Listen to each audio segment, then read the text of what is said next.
3 buts annulés. Non, vous ne rêvez pas. 3 buts annulés par la VAR pour le Real Madrid ce soir. Muriqi a essayé de nous avoir encore une fois, mais le Real Madrid de Xabi Alonso a su réagir. J'espère que vous allez bien, posez-vous tranquille. On démarre le débrief de la victoire 2-1 du Real Madrid sur la pelouse du Santiago Bernabéu contre Majorque.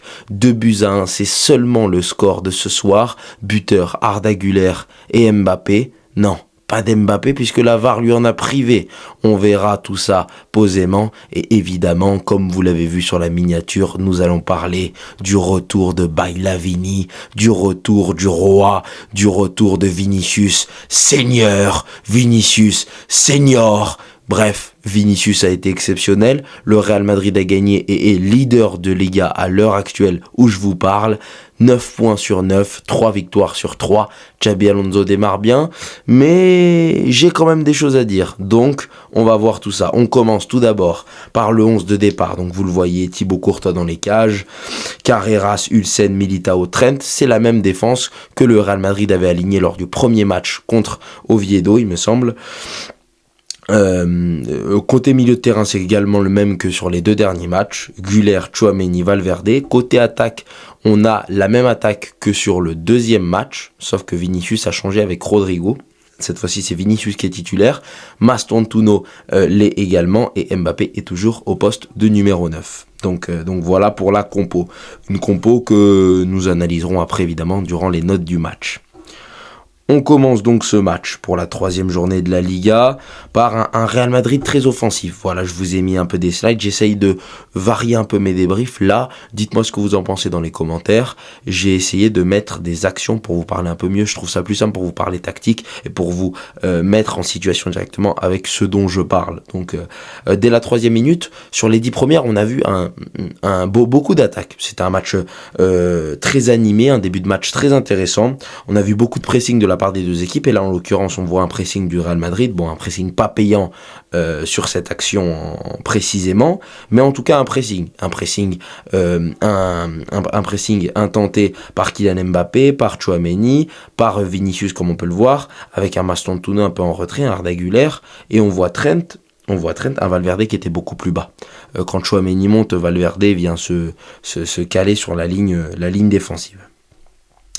Dès la 5e minute, on voit en tout cas ce que essaye de nous montrer ce Real Madrid avec beaucoup d'attaques d'Osasuna, un Osasuna très offensif en ce début de match, qui va amener à quoi ? Des espaces, évidemment, qui dit espace côté Real Madrid dit grosse projection offensive, et donc le fait qu'il y ait beaucoup de récup rapide dans ce début de match va contribuer au Real Madrid et va aider ce Real Madrid-là à pouvoir aller percuter avec notamment ses ailiers. Là, en l'occurrence, c'est Kylian Mbappé.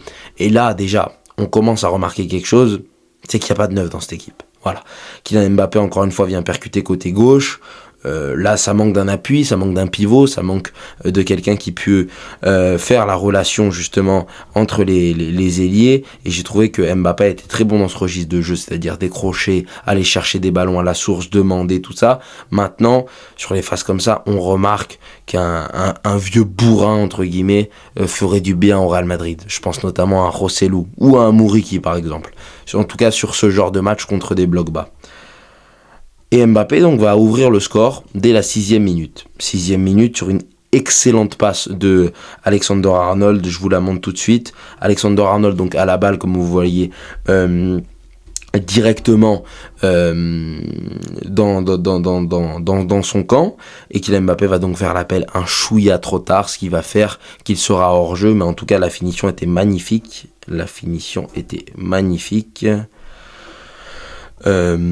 Pour Kylian Mbappé, but refusé malheureusement. Dès la 8e minute, en tout cas, on voit le Real Madrid commencer à dominer. Ça y est, les attaques d'Osasuna sont passées.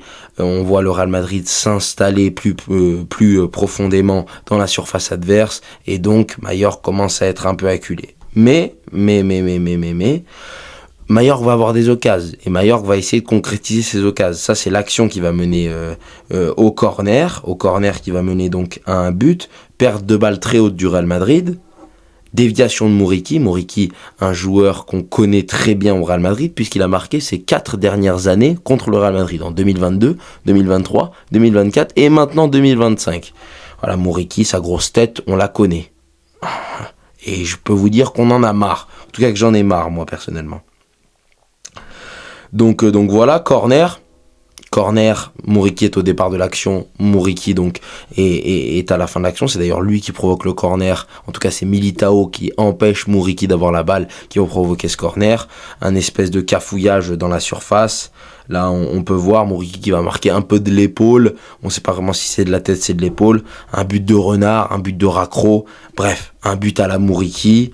Ça fait 1-0 au bout de la 18e et c'est la pire opération possible pour le Real Madrid, voilà tout simplement. Contre ce genre d'équipe, contre Mallorca qu'on connaît bien, au Bernabéu, une équipe qui n'a pas d'ambition, qui joue un bloc bas, la clé, je vous le disais la semaine dernière, c'était de marquer le premier but. Le Real Madrid ne l'a pas marqué, il l'a même encaissé. Qu'est-ce qui va se passer durant les 10 prochaines minutes ? Eh ben c'est ça, une ligne de 4, une ligne de 5 même, pardon. Là, encore une fois, ils reviennent, ils sont même pas encore repliés. Mais pendant 10 minutes, on va assister à des fautes d'anti-jeu, on va assister à de la perte de temps constante du gardien. Bref, Mallorca commence à installer le Real Madrid dans un faux rythme qui lui plaît.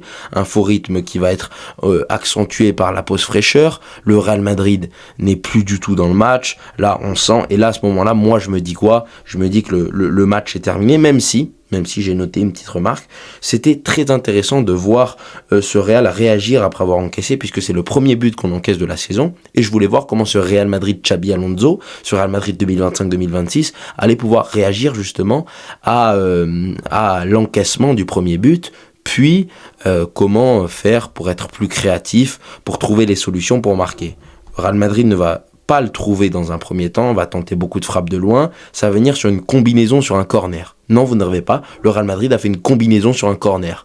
Carlo Ancelotti doit se retourner sur son siège au Brésil quand il a vu ça. Parce que pour lui, ce n'était pas possible de marquer des buts sur des corners ou de ne pas en encaisser sur des corners. Là, on a eu les deux, marquer et encaisser. Donc ça part de Mastantuono qui, juste avant l'action, va dire à Alexander-Arnold, je pense, un schéma travaillé. Donc là, je vais vous disséquer tout simplement l'action. C'est le but d'Arda Güler, c'est le premier but à la 36e. Donc on a, il me semble, Mastantuono qui passe à Trent. Trent la remet à Mastantuono, qui vient décaler Carreras, qui est en retrait. Et vous le voyez à la gauche de votre écran, Dean Huijsen qui est totalement seul au deuxième. Dean Huijsen va du coup remettre de la tête pour Arda Güler, qui est totalement seul. But d'Arda Güler, Xabi Alonso exulte, sa technique a marché, le Real Madrid a égalisé, le plus dur a été fait. Le plus dur a été fait, je dis ça pourquoi ? Parce que tout simplement, 1 minute plus tard, dès l'engagement sur une récupération de Valverde, le Vini Show commence. Vinicius est là, un 4 contre 4 très bien exécuté. Je vous montre, il vient mettre tout simplement un crochet du droit en pleine vitesse pour s'orienter pied gauche, son pied faible, pour la déposer petit filet opposé. Un but qui me fait penser un peu au but qu'il a mis lors du triplé contre Dortmund. C'était pour ça le Vinicius Senior de tout à l'heure. En tout cas, ce Real Madrid-là donc mène 2-1 grâce à Vinicius et Arda Güler. Et on pensait que c'était pas fini, puisqu'à la 45e, Vinicius récupère la balle, Mbappé part dans le dos pour une passe d'Arda Güler derrière le dos des défenseurs de Osasuna. Malheureusement, Mbappé, qui avait pourtant mis un piqué totalement exceptionnel, comme vous pouvez le voir sur l'image, voit sa deuxième tentative refusée par la VAR. 2 buts annulés pour Kylian Mbappé. C'est dommage, sachant qu'on sait qu'il vise le Pichichi, et même il n'a pas fait un mauvais match, donc ça n'a pas trop récompensé son match à Kylian Mbappé. Voilà, Arda Güler, 2 buts, et ben non. Puisqu'encore un but refusé. Ça part d'une action, un espèce de cafouillage. Mastantuono qui va frapper, ça va revenir sur le gardien, puis ça va revenir sur la main d'Arda Güler, qui va la remettre sur le gardien, qui va la remettre sur Arda Güler, qui va après marquer comme vous pouvez le voir. Mastantuono donc va sortir à la suite de cette occasion. Après donc ce but refusé, Mastantuono qui n'aura pas fait un grand match, il est sorti à la 65e, totalement mérité. Brahim Diaz qui rentre. Et on va pas se mentir, c'est qu'après ça, y a pas eu grand chose. Voilà. Là, on a vu quand même un temps fort de Mallorca. Moi en tout cas, je l'ai noté.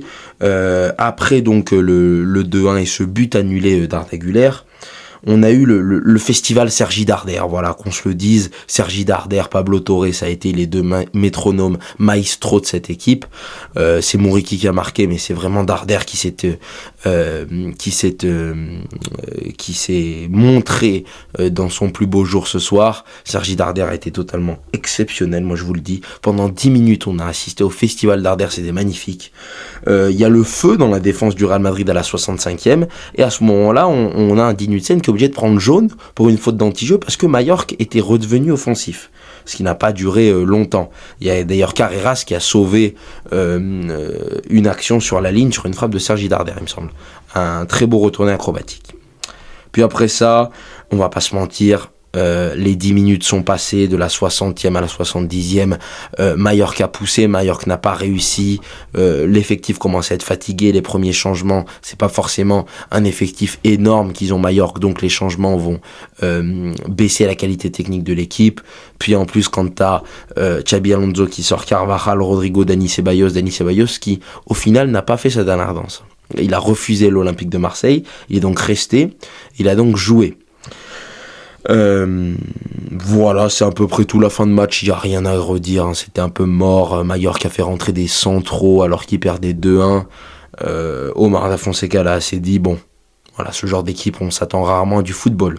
Arda Güler est lui homme du match, donc un match globalement maîtrisé de la part du Real Madrid, un match intéressant pour les hommes de Xabi Alonso, un match intéressant pour le Real, surtout qu'il nous permet donc de s'inscrire à la première place du championnat espagnol avec 3 victoires en 3 journées, 9 points sur 9, victoire de buts à 1 donc contre Mallorca. En attendant les matchs de Villarreal, de Barcelone et de Bilbao, le Real Madrid est provisoirement leader de Liga. Maintenant, les notes du match. Les notes du match. Courtois, on va pas se mentir, il peut pas faire grand chose sur le but de Mouriki. Il a pas eu grand chose à faire, donc je vais lui mettre 6, 7 Courtois, on va pas se mentir. On n'a pas grandement vu Courtois dans ce match, il a dû se faire chier. Un Trent Alexander-Arnold que j'ai trouvé excellent, que j'ai trouvé enfin libéré, enfin débridé, un Trent Alexander enfin offensif, enfin magique en fait. Ce que j'attendais de Trent Alexander-Arnold, j'ai enfin vu, donc ça m'a fait plaisir. Donc c'est un bon 7 et même peut-être un 8 pour Alexander-Arnold sur ce match. Militao, je vais lui mettre 6, 7. C'est Tchouaméni qui a pris le marquage de Mouriki. J'avoue que je comprenais pas pourquoi. J'aurais peut-être laissé moi Militao Ulsen sur Mouriki, surtout que Militao est très bon du duel de la tête. J'avoue que j'ai pas compris. Après ça, c'est Xabi Alonso. Dean Ulsen, je suis tombé amoureux en fait.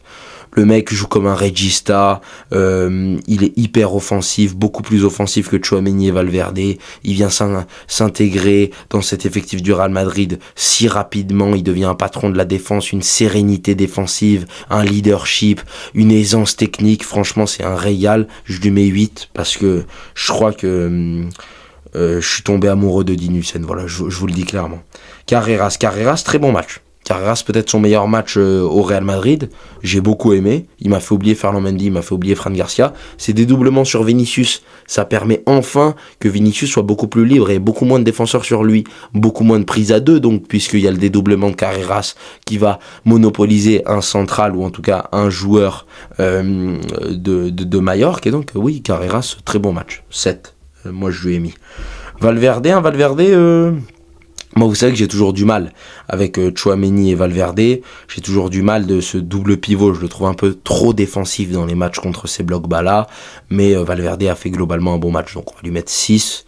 Un Tchouaméni 6 aussi. Bon match dans l'ensemble. Je le trouve de plus en plus à l'aise techniquement. Et je trouve qu'il se débride de plus en plus, Tchouaméni. Donc, j'aime beaucoup.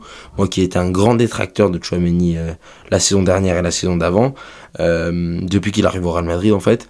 Et ben là, je le trouve un peu plus libéré. J'ai bien aimé. Arda Güler, il a commencé par 10 minutes de merde. Il m'a fait peur, mais au final, il a plutôt fait un bon match. Voilà, j'attends mieux d'Arda Güler, mais en tout cas, moi, je suis content que Xabi Alonso lui donne la confiance. Et là, il va rendre cette confiance par un but, notamment, par un deuxième but qui a été annulé. Mais j'espère une montée en puissance d'Arda Güler. même si j'attends beaucoup plus. Donc je vais lui mettre quand même 7, Arda Güler. Mastantuono, 3 ou 4, il n'a pas été bon. Alors certes, sur un des buts, c'est lui qui va essayer de provoquer, qui va tenter une frappe sur le deuxième but refusé d'Arda Güler. Mais ouais, pas suffisant. Maintenant, je vous le dis, c'est que le début. Attendez, le mec, il a 18 ans, il vient d'arriver d'Argentine, son pays natal. Il a connu que River Plate il y a 3 semaines, il était encore en D1 Argentine. Attendez, laissez du temps à Mastantuono, c'est seulement son 2e match au Real Madrid. J'espère qu'il va progresser, mais pour ça, il va falloir attendre un peu, je pense. Kylian Mbappé, je vais lui mettre 7, sans plus, un bon match. Bah, s'il marque les 2 buts, c'est sûr que je dis pas la même chose, mais là, en l'occurrence, il a été hors jeu. Il y en a un, pour moi, il est très limite. Maintenant, il y en a un autre qui est un peu plus évident. Mais sinon, j'ai bien aimé, même si pour moi, je vous le redis, ce n'est pas un numéro 9. Mais bon, ça, on finira par les conclusions tactiques. Et Vinicius, pour moi, c'est même l'homme du match. Arda Güler est homme du match, mais pour moi, c'est Vinicius. Je lui mets 8. Vinicius percutant, Vinicius virevoltant. J'ai beaucoup aimé Vinicius notamment cette première période. Et ça fait plaisir de voir un Vinicius libéré, de voir Vinicius s'amuser. Franchement, c'est très intéressant et j'ai envie de voir ça beaucoup plus souvent. Maintenant, le calendrier. Vous le voyez tous. Prochain match contre la Sociedad la semaine prochaine. Après la trêve, pardon. Donc dans 2 semaines, après la trêve. On fera quelques vidéos entre-temps, vous inquiétez pas. Ça va être un test. Ça va être un test pour moi parce que j'attends ce Real Madrid contre une grosse écurie. J'attends ce Real Madrid contre une équipe qui sait jouer au football. Pour l'instant, on a joué 3 équipes. Oviedo, Osasuna, Mallorca, qui sont 3 équipes qui jouent en bloc très bas. Osasuna, c'est pas le cas à domicile, mais en tout cas, au Bernabéu, c'est le cas. Et j'attends de voir ce Real Madrid que je trouve encore en première, quoi. Faudrait peut-être passer la seconde, faudrait peut-être accélérer un peu, appuyer sur la pédale, parce que je trouve que c'est un Real Madrid qui est bon, mais sans plus. Alors évidemment, ça passe contre ce genre d'équipe, parce que tu as des individualités, parce que tu as des combinaisons sur corner, parce que tu as un Mbappé qui peut être exceptionnel, mais je pense que, et j'ai pas envie d'avoir ce clim que j'ai eu la saison dernière. Alors je voyais que le Real Madrid n'était pas bon, mais les grosses clims ont eu lieu dans les gros matchs, et j'ai pas envie d'avoir une clim dans les gros matchs. J'ai pas envie d'attendre le Classico, j'ai pas envie d'attendre le match contre l'Atlético, même si l'Atlético va très mal. J'ai pas envie d'attendre le match contre la Juve, contre City, contre Liverpool, pour me rendre compte que l'équipe, au final, c'est la même que la saison dernière, avec quelques problèmes défensifs en moins. Ce problème de créativité, je trouve qu'il a toujours pas été résolu. Pour moi, au milieu de terrain, on manque cruellement d'un relayeur, d'un remplaçant à Toni Kroos. Dinutsen peut jouer ce rôle des fois, mais pour moi, c'est pas suffisant. Il faut vraiment un joueur capable de maîtriser, de distribuer, d'être le métronome de cette équipe du Real Madrid. Ce poste et ce rôle qui manque tant dans ce Real. J'attends toujours ça. J'attends toujours également qu'on replace Kylian Mbappé en numéro 9. Excusez-moi. En ailier droit. Parce que pour moi, Kylian Mbappé, encore une fois, faut le mettre à droite. Je veux juste voir Gonzalo en pointe, Mbappé à droite. D'ailleurs, j'aimerais bien voir la relation Mbappé-Trent. Je trouverais ça très intéressant. Mais pour moi, Mbappé n'est toujours pas un 9. On l'a vu sur les phases arrêtées. Mbappé, c'est pas un 9. C'est pas un 9 statique. C'est pas un 9 qui va épuiser des centraux de Liga. C'est un 9 qui déborde. C'est un 9... c'est un 9 qui va avoir une facette, mais pas la facette dont on a besoin contre ce genre d'équipe et dans ce championnat, selon moi. Donc, je veux le voir à droite. Et pitié, Xabi Alonso, essaye Gonzalo, Mbappé, Vinicius. Je veux juste voir un petit truc. Et donc, voilà. Et donc, prochain match de Ligue des Champions contre Marseille. On fera une petite vidéo, je pense, pendant la trêve pour analyser ce tirage-là, de Ligue des Champions. Et sinon, dites-moi ce que vous avez pensé du match, les gars. Dites-moi, vous, vos notes des joueurs pour ce match. Et quel était votre MVP? Quel était votre ressenti sur ce match? Et est-ce que vous voyez le Real Madrid continuer sur cette lancée? Et un Real Madrid qui va augmenter en niveau et qui va progresser au fur et à mesure de la saison. J'espère que ce sera le cas. Et j'espère que Xabi Alonso va vite bosser pour améliorer cet effectif et cette équipe pour que l'on ne se fasse pas tuer pour notre premier gros test de la saison. Je vous dis à bientôt et à la Madrid, évidemment.